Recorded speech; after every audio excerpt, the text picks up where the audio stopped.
ముక్కలండి ఇవి బాగా ఫ్రెష్గా కడిగిన తర్వాత ముక్కలు కొట్టించిన తర్వాత ఈ పైన తొక్కు వస్తుంది, ఇది తీసేసాక ఇవి కేజీ ముక్కలండి. అంటే మనం కాయల్లో చూసుకుంటే మూడు పెద్ద కాయలు ఇంత సైజులో ఉంటాయి. సో ఇవి నేను ముక్కలు కొట్టించినాక దీన్ని తూకం చేస్తే 1 కిలో వచ్చాయి. దీనికి మనం ఇప్పుడు ఎలా పచ్చడి చేసుకుందామో చూద్దాము. ఇది మెజరింగ్ కప్ అండి. నేను 150 గ్రామ్స్ తీసుకున్నాను. ఇది కల్లుప్పుని నేను మిక్సీకి చేసుకొని మెత్తగా పొడి చేసుకున్నాను. ఇది వేసుకుందాము.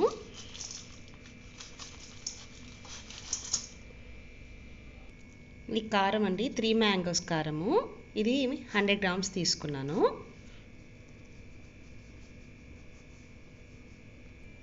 ఇది ఆవపిండి అండి, 100 గ్రామ్స్ తీసుకున్నాను. బాగా వేయించి పొడి చేసుకున్నాను అనమాట ఇది. సో ఇది కూడా మనము వేసుకుందాము. ఇది మెంతి పొడి అండి, 2 టీ స్పూన్స్ బాగా వేయించి పొడి చేసుకునింది ఇది. ఇవి పొట్టు తీసిన వెల్లుల్లి ఒక 50 గ్రామ్స్ వేసుకోవచ్చు, లేదా 100 గ్రామ్స్ మీ ఇష్టం, టేస్ట్ని బట్టి. ఇప్పుడు ఇది మొత్తం కలుపుకుందాము, బాగా మిక్స్ చేయాలి.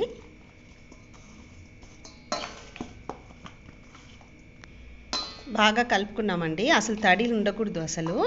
ఇప్పుడు దీంట్లో మనము ఒక 300 గ్రామ్స్ ఆయిల్ అండి, నువ్వుల నూనె కలుపుకుందాము.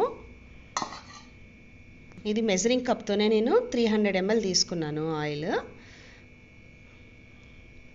మీకు ఇప్పుడు కలిపి పెట్టుకుందాము, మళ్ళీ కావాలంటే మీరు మళ్ళీ యాడ్ చేసుకోవచ్చు. నువ్వుల నూనె వాడితే చాలా టేస్టీగా ఉంటుందండి, చాలా సింపుల్గా.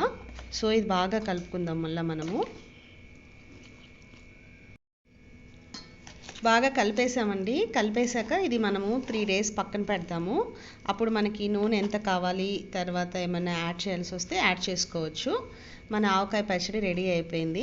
సింపుల్ అండి. మనకు కిలోకి అట్లా మనము ఒక కప్పు కింద చేసుకుంటే ఒక 100 గ్రామ్స్ అన్నీ వేసుకోవచ్చు. ఉప్పు అయితే కొద్దిగా ఎక్కువ పడుతుంది. మీకు కారం కావాలంటే ఇంకొద్దిగా వేసుకోవచ్చు, 150 గ్రామ్స్ వరకు. అలాగే ఆవపిండి ఎక్కువ టేస్ట్ కావాలంటే ఆవపిండి కూడా మీకు 150 గ్రామ్స్, ఇప్పుడు నేను 100 గ్రామ్స్ వేసాను కదా, ఇంకో 50 గ్రామ్స్ వేసుకోవచ్చు అనమాట. సో అప్పుడు ఇది మన ఆవకాయ రెడీ అయిపోయిందండి. చాలా రుచికరమైన, నోరు ఊరిపోతుంది కదా చూస్తుంటేనే. వేడి అన్నంలో తీసుకుంటే చాలా బాగుంటుంది. మన ఆంధ్ర ఆవకాయ పచ్చడి రెడీ అయిపోయిందండి. Okay, thanks for watching. చూసారా అండి, 3 days తర్వాత నూనె అంతా పైన అంతా తేలింది, ఇలా రావాలన్నమాట. ఇప్పుడు బాగా మీకు ఆవకాయ మనము తినడానికి రెడీగా ఉంది. ఇంతే మన ఆవకాయ. చాలా టేస్టీగా ఉంది కదా చూడ్డానికిను. చూడండి,